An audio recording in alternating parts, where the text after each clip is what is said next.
Happiness Isn't Brain Surgery with Doc Snipes.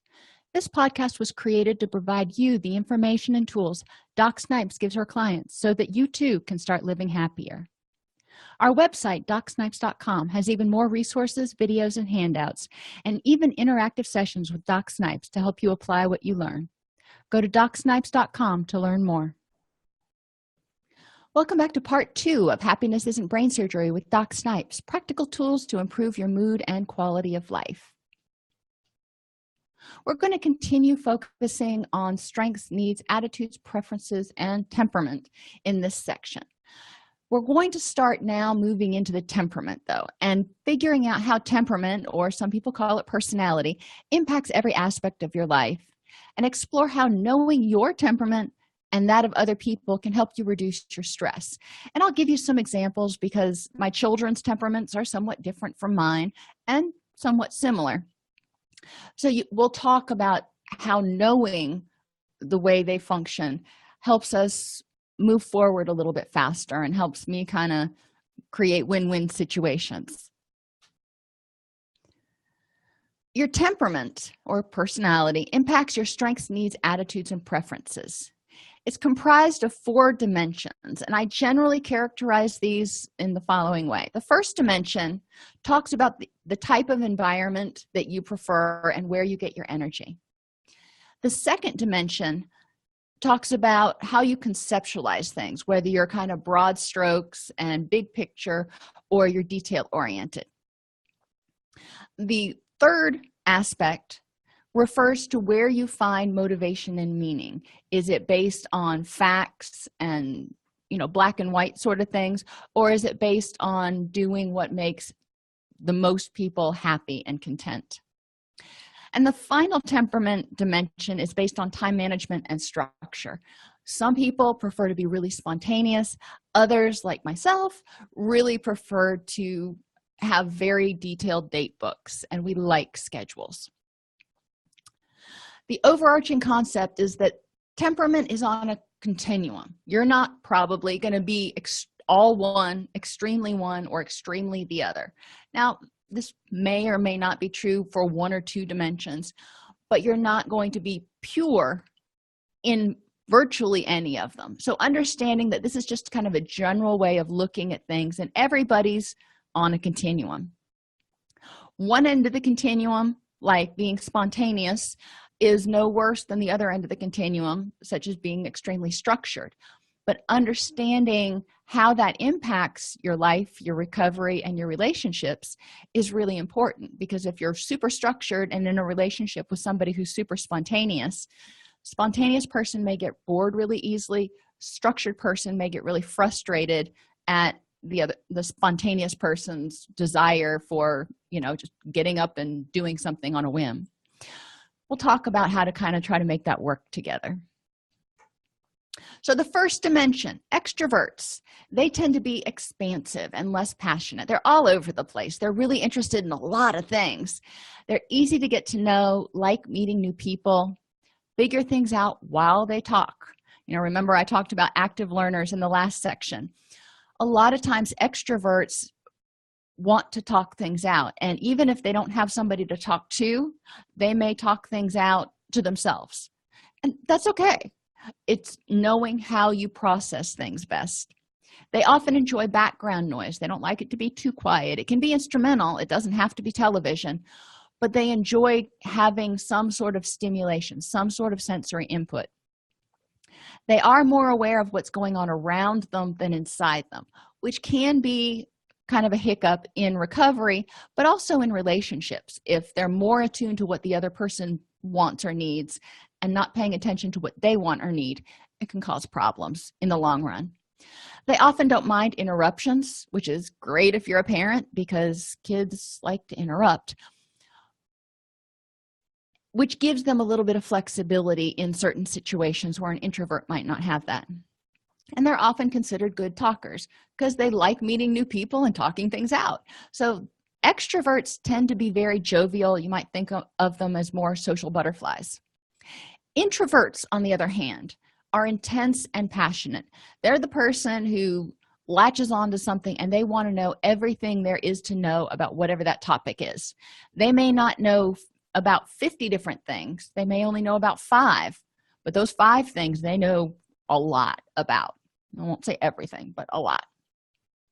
They can be difficult to get to know because they tend to be intense and passionate and very involved and aware of what's going on inside them and less aware of what's going on around them. So they might not notice other people wanting to befriend them, wanting to engage in some sort of social dynamic with them.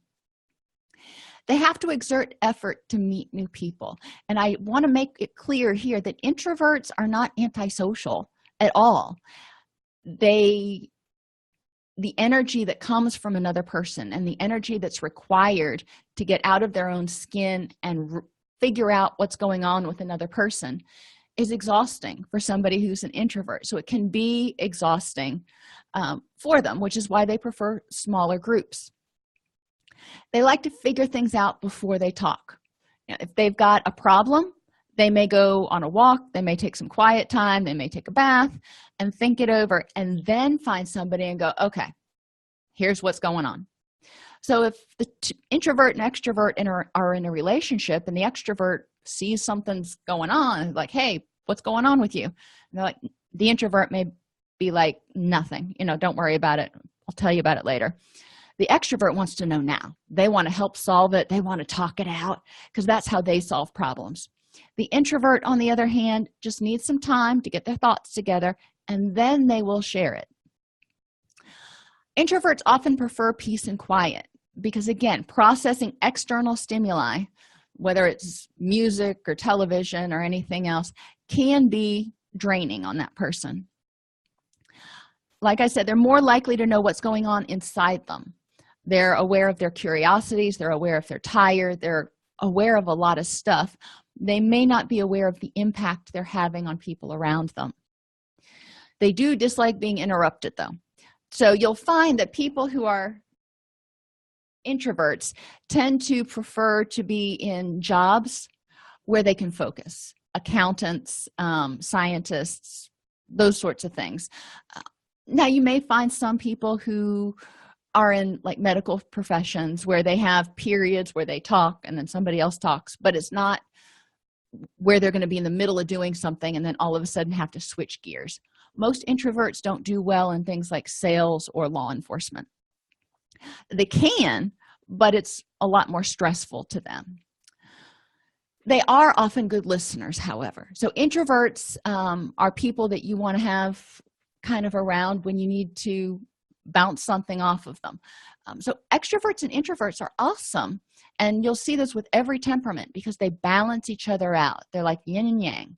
You put them together, it forms a nice balanced whole. And it's a matter of figuring out the temperament and style of the significant others in your life and how you balance them and how you mesh with them to figure out how you create a cohesive relationship. So quick questions. You're not going to have them probably. Go take a temperament sorter or some sort of inventory to figure out their temperament.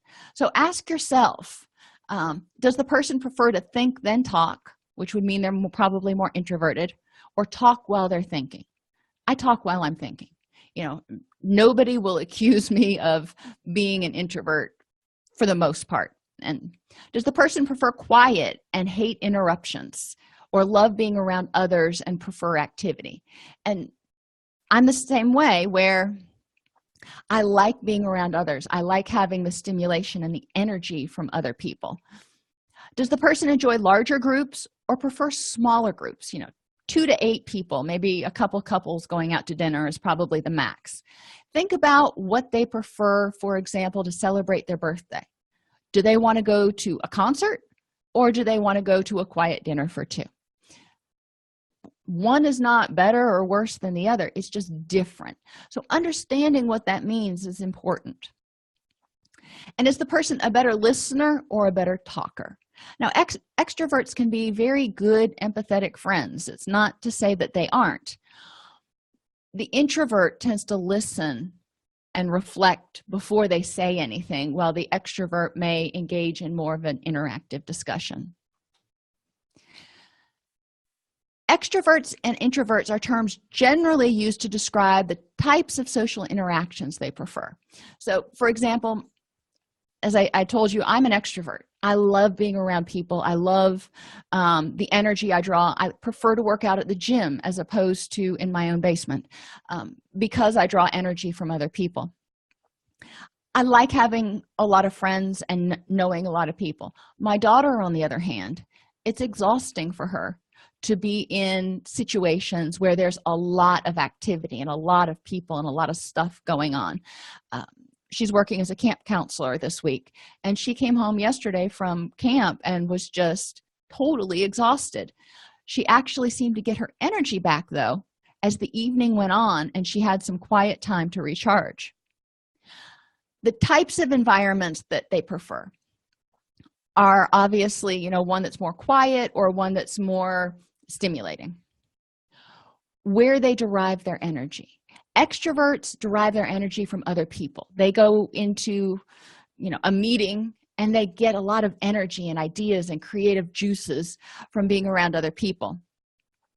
Introverts, on the other hand, find that they feel more energetic and more grounded and more focused if they have downtime. When I was working at the treatment facility, we had 84 people in residence, and there were 8 people to a room. There was not such a thing as quiet downtime in the facility. So for people who were introverts, we needed to find places on the campus where they could go and have downtime and be safe because, they had to be under supervision. And extroverts and introverts solve problems differently. So remembering that just because your introverted partner may not come and just dump out everything that happened that day the minute they get home, it doesn't mean that they don't care or they don't think you care. It may mean they need time to kind of compile all their thoughts, and then they'll share with you. Extroverts often have many friends, enjoy large groups, and energized situations. They're very able to handle interruptions and think while they speak. So they are really good at sales. They're really good at performing, really good at teaching, anything where they can be around a fair number of people. Introverts tend to have a few close friends, prefer smaller focused groups in quiet environments with few interruptions, and prefer to think then speak. If you're dealing with introverts, if you're a therapist and you're dealing with introverts in group, don't call on that person, especially if they're a reflective learner, which most introverts tend to be.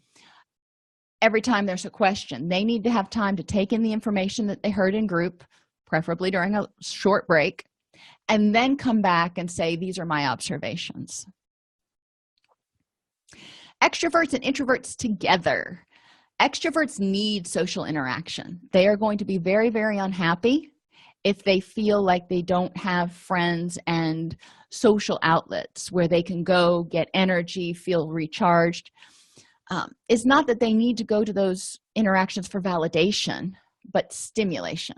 So they're not trying to find another best friend or another significant other. They're not trying to be rejecting of the introvert. They just need to have input from more people, and they need to have the energy from different environments, whereas the introvert would find that extremely off-putting. So extroverts can get their social needs met through going to maybe recovery meetings or volunteer group meetings, retreats, participating in different types of community activities like fun runs, where they all share a same purpose and they can get excited and energized and bond over something. Extroverts also need someone to bounce thoughts off of, who tends to be a good listener, which is why extroverts and introverts go so well together. Now, it's not that the extrovert can't solve their own problems. They're very good at it, but they think while they talk and they process and move on. So it's helpful to have another living, breathing human being in the room to occasionally stop and paraphrase or provide some input. Extroverts are more aware of what's going on with those around them and may pick up on relapse warning signs in other people. And as I always say, this can be depression, anxiety, anger, or just not taking care of yourself. So extroverts may point that out. Introverts need to be careful not to take that too personally. Hear it, check it. If it's useful, keep it. If they seem to be off base, let it go. Generally, they're not trying to be harmful or critical or anything like that. They're actually trying to be helpful. Introverts may choose to encourage the extrovert to engage in social activities independently, whereas extroverts need to make sure introverts have downtime. They've got time where they can just be quiet and not take it personally if the introvert is quiet or sitting out on the porch by themselves. It's not a rejection. It's just how they process. Introverts may need to address abandonment and self-esteem issues in relationships with extroverts for the aforementioned reasons, because the extroverts are not going to be content just engaging in that one-on-one relationship with their significant other every day. They need to have social stimulation. They may choose to bring along the introvert, but if they realize that it's unpleasant or uncomfortable for the introvert, they may say, I'm going to go out. You don't have to come if you don't want to. It's not a slight. It's the extrovert trying to be respectful of what's draining to the introvert. Introverts may be less aware of how their presence impacts others, which can be a hurdle in relationships. So if you have an introvert that is mulling something over, really distracted by something, especially in a relationship with an extrovert who wants to know what's going on, help you solve it, let's talk about it. That's not how the introvert processes things. So the extrovert needs to be able to know that when the introvert's ready, they'll come over and discuss it. In a relationship, you may set guidelines and protocols, if you will. That's my judging personality. I really like structure. Anyhow, if one partner is an extrovert and wants to know and be in the loop and help the introverted partner, maybe having a time where that the introvert is going to be able to come home, have 30 minutes or an hour to kind of get their thoughts together and decompress, and then they'll share their day, or they will share what they're thinking about at a certain time. Will help the extrovert feel like they're kept in the loop and help the introvert avoid feeling pressured when they've got to figure something out.